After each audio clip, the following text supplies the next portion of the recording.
I like to let the beat run just for a little bit. It's kind of vibey, you know? What's up? It's Rick Savage Show. I'm your host, Rick Savage.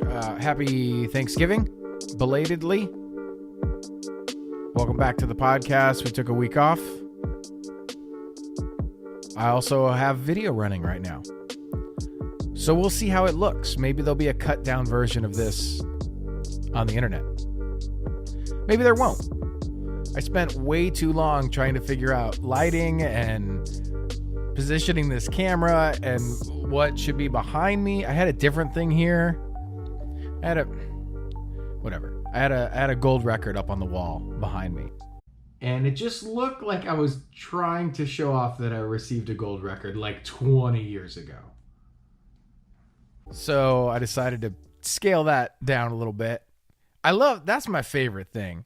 And a lot of people that listen to this might work in the music industry, and I might be talking to you. But my favorite thing in the world is when people take casual selfies at home, but like their gold or platinum record behind them is like perfectly in focus. I get it. You should be proud of your accomplishments. I think it's kind of, it's lame to not be proud of that. It's also a little funny. Like, we see you. We know what you're doing. So I changed that to a ridiculous Guns N' Roses paper mache piece of artwork. Shout out to my friends at Rosewood that made that a couple years ago.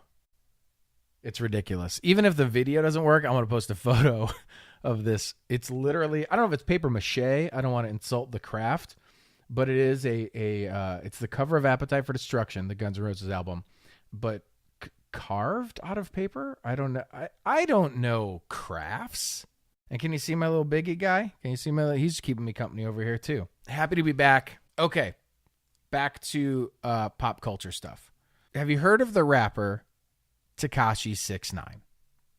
If you listen to this podcast, probably not. There's a couple things you need to know. He's huge. He's for sure the biggest. Well, I think the argument for the biggest rapper in New York right now is him and Cardi B, who's, I guess, the biggest pop rap star out right now. So that's the level that this guy is at. He's that massive. He looks like a unicorn threw up on him, I guess. Just multicolored hair, crazy face tattoos. His name is Tekashi69, so he has 69 tattooed all over his body. Classy. His music is very aggressive. It's very like gonna fight type of rap music. Let me play a little clip. I might edit around some of the words because it's insanely explicit. And I curse on this show, and it's labeled explicit in your podcast, but even this is like, all right, settle down, guy. But here's a little clip.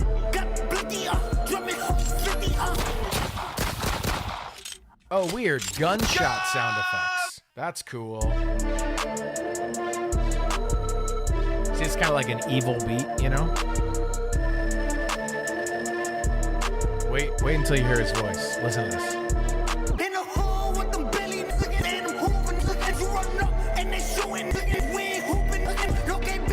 I don't know how you could rap like that.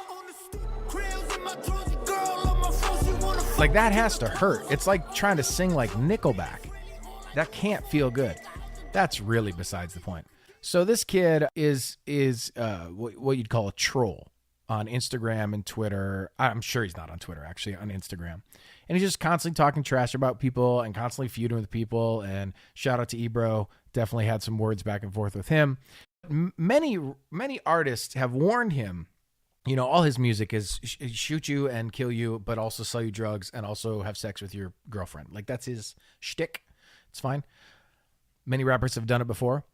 There's a weird thing that's been happening lately, and I'm not the first one to point it out. I think Dave Chappelle did a sketch about it 15 years ago, that these rappers rap about the crimes they're committing, but then they're actually committing those crimes, and then it's documented, and then they go to jail. So that's what happened to this kid. And even more so than just documented on his music, it's documented all over his social media. There's a clip surfacing right now that TMZ got a hold of where his buddy is filming him as he's on the phone threatening another rapper, saying, I'm going to come find you and kill you. And then when he hangs up the phone, this is all on camera, he looks at his buddy and goes, I got a 30 rack on that, which means I will pay $30,000 if someone kills that guy. It's all being video recorded. It's unbelievable. I don't understand it.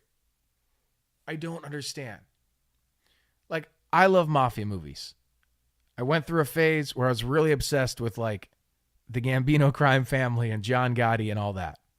And maybe he's not the best example because he was on the cover of Time magazine. But for the most part, these guys tried to keep their dirt out of the spotlight. You know? Real G's move in silence like lasagna. Shout out to Lil Wayne. Move in silence. Don't document on social media the crimes you commit and how hardcore you are.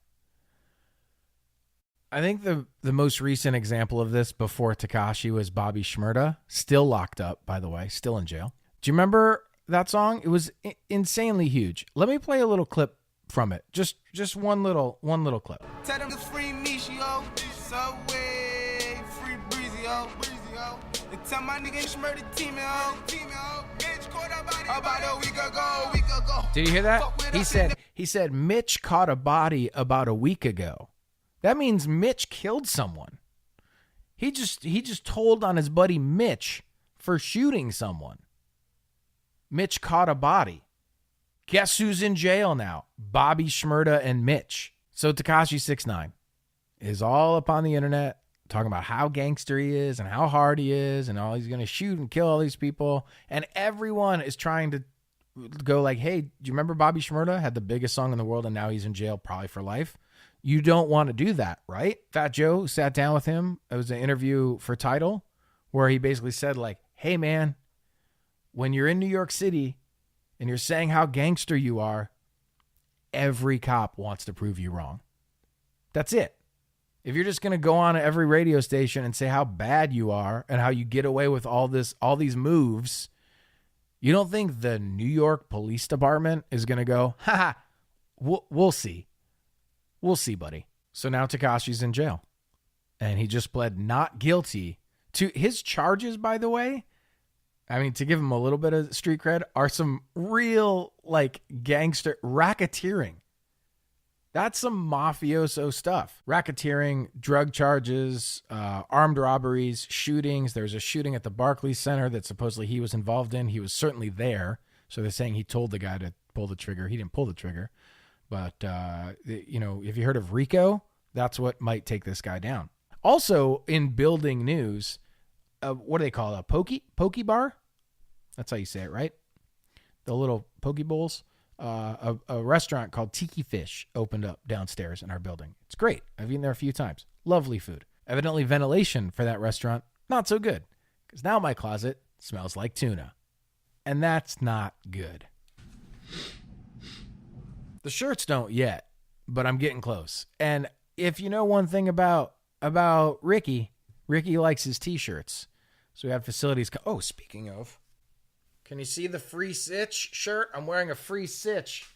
Shout out to the situation. FREESITCH. Don't free Tekashi, but FREESITCH. He's a nice guy.